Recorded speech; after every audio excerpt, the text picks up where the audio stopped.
حضور صلی اللہ علیہ وسلم کا ارشاد ہے، اب پھر نہیں آواز آئی حضور،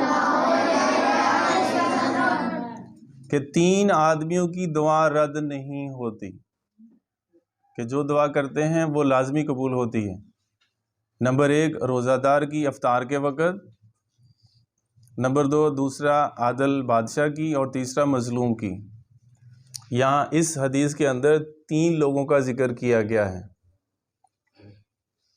ایک روزہ دار کی، لیکن اس وقت جو ہے نظر کہاں ہوتی ہے؟ کھانے پہ۔ یوں ہی اعلان ہو برادران اسلام روزہ افطار کر لیں تو دعائیں ساری بھول جاتی ہیں، تو دعا یاد رکھنی ہے، دعا ہاں، بلکہ کم از کم 10 منٹ جو ہے نا وہ دعا کریں، تو آج ہی آئیڈیا ہو جائے گا کہ کتنی دیر دعا کرتے ہیں۔ بلکہ دسترخوان کے اوپر بیٹھ کر اور ساری چیزیں سامنے رکھی ہوئی ہیں اور پھر بھی یہ نہیں کھا رہا، الاؤنس یعنی کہ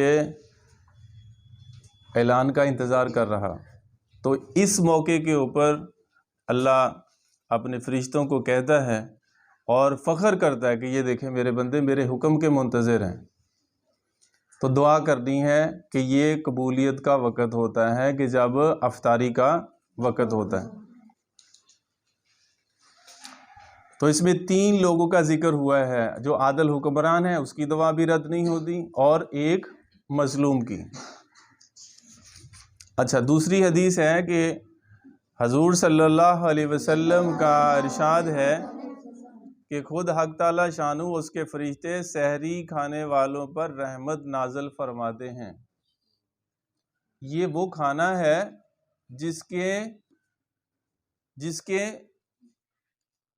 جس کے کھانے پر نیکیاں ملتی ہیں، ثواب ملتا ہے۔ بلکہ آگے جا کے اس کی وضاحت میں آئے گا کہ سحری کھانے والوں پر اللہ کی ایسی رحمتیں نازل ہوتی ہیں کہ ان کے سارے گناہوں کو معاف کر دیا جاتا ہے۔ تو سحری کب کھائی جاتی ہے؟ جب روزہ رکھا جاتا ہے۔ میں نے پچھلے دنوں بتایا تھا آپ کو کہ جب وہ کہہ دے کہ سحری کا ٹائم ختم ہو گیا تو اس وقت پھر کوئی چیز آپ نے کھانی پینی نہیں ہے۔ بات سمجھ گئے ہو؟ اچھا، یہ 2 حدیثیں میں نے آپ کے سامنے بیان کی ہیں۔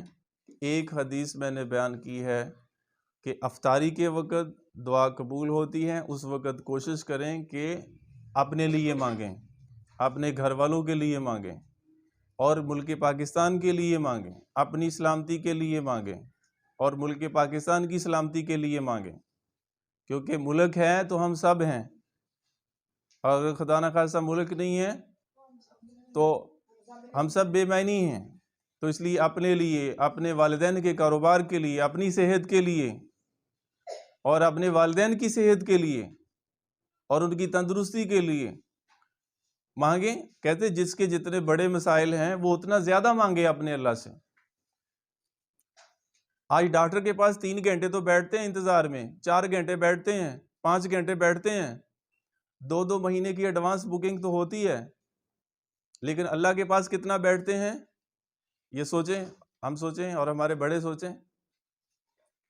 اور اللہ کے پاس تو 10 منٹ نہیں بیٹھتے، بلکہ اللہ کے ساتھ تو دوستی اور تعلق اتنا کمزور ہو گیا ہے، کوئی دیکھتا ہے تو گناہ نہیں کرتے، لیکن اگر کوئی دیکھنا شروع کر دیتا ہے تو پھر جو ہے نا وہ رک جاتے ہیں۔ یہاں کوئی نہیں دیکھ رہا ہوتا، وہاں کون دیکھ رہا ہے؟ اگر یہ پیدا ہو جائے یہ بات تو گناہ کرنے والا گناہ کرے گا۔ اور روزہ جو ہے یہ تقوی سکھاتا ہے کہ جب بندے کے اندر تقوی آ جاتا ہے تو تقوی ہے گناہوں سے بچنا، گناہوں سے جیسے کھانے پینے سے پرہیز ہے،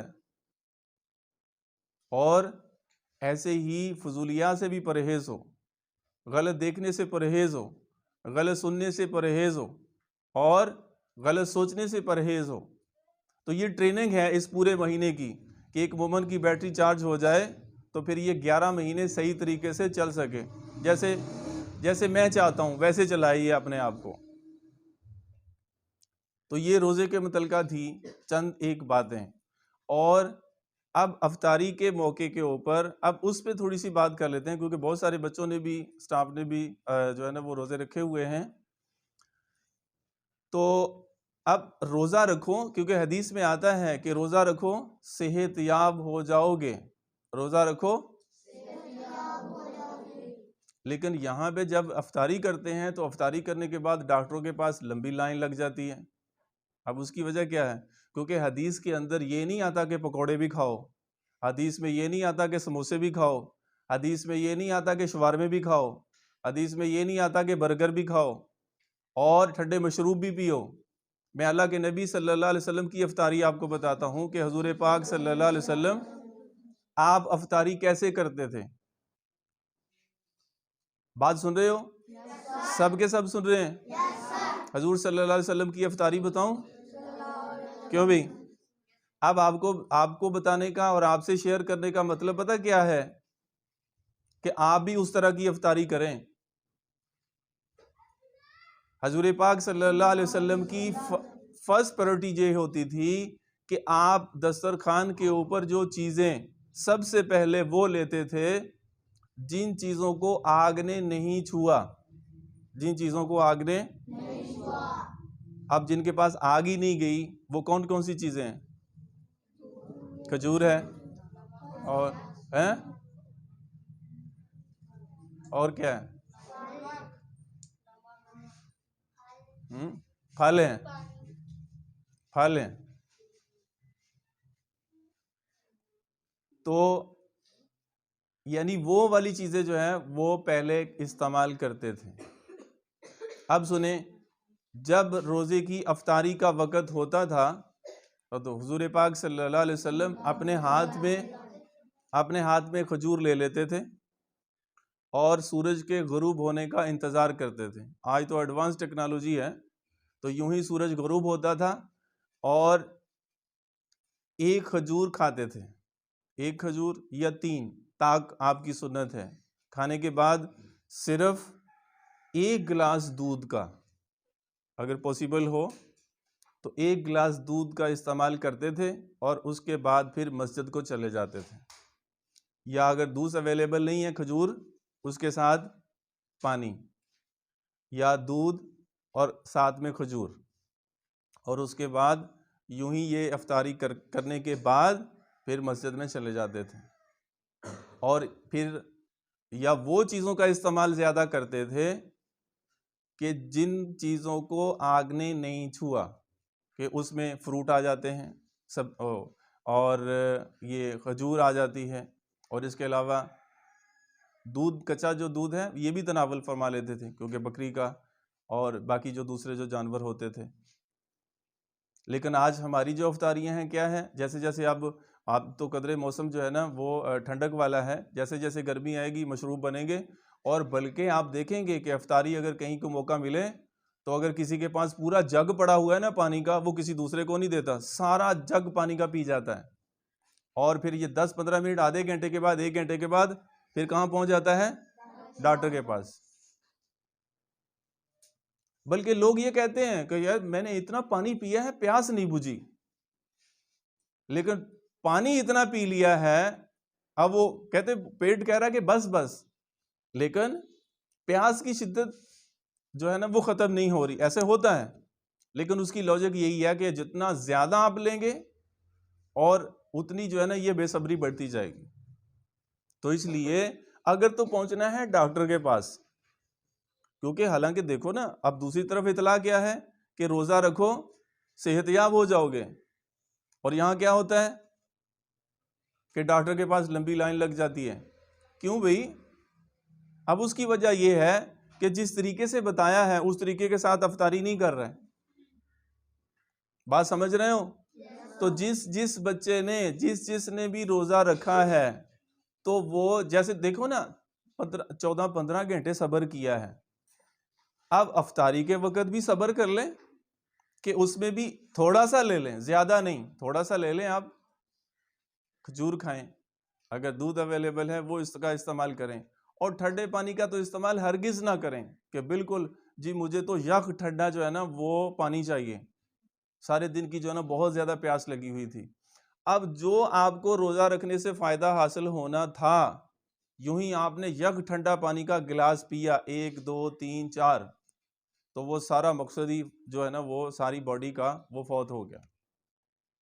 تو اس لیے ہاں ساری رات ہیں آپ کے پاس، تھوڑا تھوڑا تھوڑا تھوڑا کر کے کھاتے رہیں، تھوڑا تھوڑا کر کے پیتے رہیں، لیکن یہ ہے کہ ایک سے ہاں اگر ایک گلاس سے 2 کر لیں بس، لیکن یہ ہے کہ جو 4 5 6 کر لے گا تو پھر اس سے تو مسجد تک چلا بھی نہیں جائے گا۔ ہاں اگر سنت طریقے کے مطابق افطاری ہوگی نا تو پھر بالکل فریش، بالکل۔ لیکن یہ چیزیں جب پتہ نہیں تھیں تو اس وقت مرضی سے ہوتی تھی، لیکن اب دیکھ رہا ہوتا ہوں نا کہ جناب سب کو اپنی اپنی ہوتی ہے، لیکن یہ ہے کہ آپ اگر مناسب سی مقدار میں لیں گے تو افطاری کے بعد بھی بندہ جو ہے نا وہ بالکل فریش رہتا ہے۔ اگر بے صبری کا مظاہرہ کرے گا نا کہ بس جو آیا سامنے وہ سارا ہضم، تو وہ پھر معدے کو بھی سمجھ نہیں آتی کہ اس کو ہضم کیسے کرنا ہے۔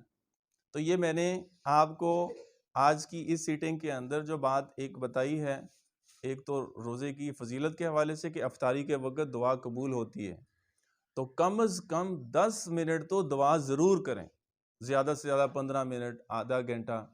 بلکہ میں نے ایسے لوگوں کے واقعات پڑھے ہیں اور سنے ہیں، وہ عصر کی نماز کے بعد دعا کرنا شروع کر دیتے تھے، یعنی کہ اللہ سے مانگنا شروع کر دیا، عصر کی نماز پڑھی تو دعا کرنی شروع کر دی، اور کہاں تک چلتی تھی؟ افطاری تک۔ اب کتنا ٹائم بنتا ہے؟ تقریباً 1 گھنٹے سے زیادہ ٹائم بنتا ہے عصر کی نماز کے بعد۔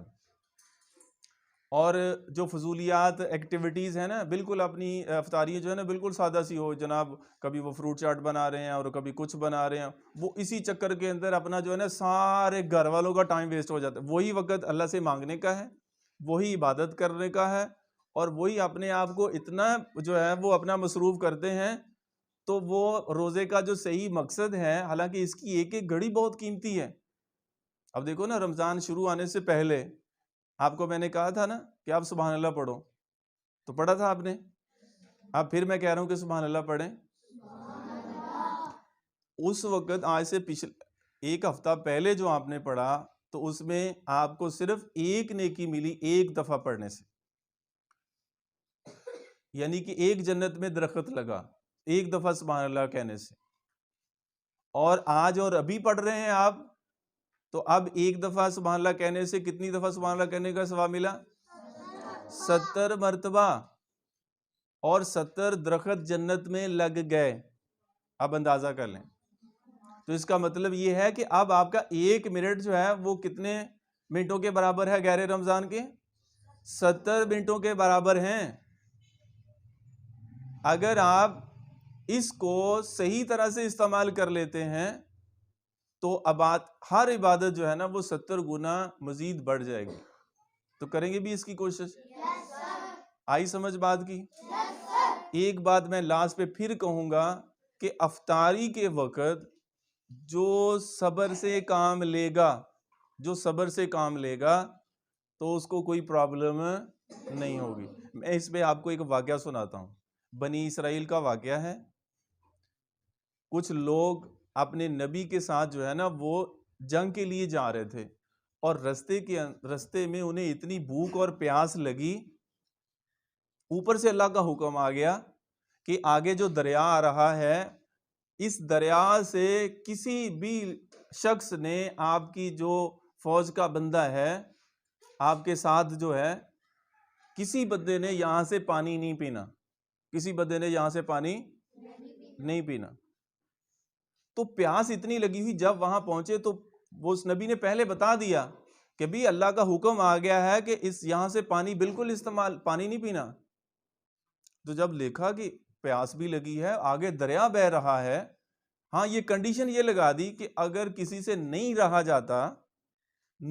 جاتا تو پھر آپ اتنا پی سکتے ہو کہ جتنا آپ کے ایک چلو کے اندر آ جائے، ہاتھوں کے اندر جتنا آ جائے، بس صرف اتنا پی سکتے ہیں، اس سے زیادہ نہیں۔ تو ہوا یہ کہ جب وہ وہاں پہنچے تو جب کچھ نے تو صرف 1 چلو لیا، کچھ نے پیا ہی نہیں، اور کچھ نے اتنا پینا شروع کر دیا کہ اتنا پیا پانی، کیونکہ اللہ کا حکم یہ تھا کہ صرف ایک چلو پر پینا ہے بس، اس سے زیادہ. تو انہوں نے، بعضوں نے تو اتنا پیا کہ انہیں سمجھ نہیں آئی، پیاس بڑھتی گئی، پانی پیتے گئے، اور اتنا پانی پیا کہ کہتے ہیں ان کے پیٹ پھٹ گئے، مر گئے وہ، لیکن پیاس ہے. اچھا اب ان کا سنیں جنہوں نے اللہ کے حکم کو مانا کہ اگر کسی نے پینا ہے تو صرف کتنا پینا ہے.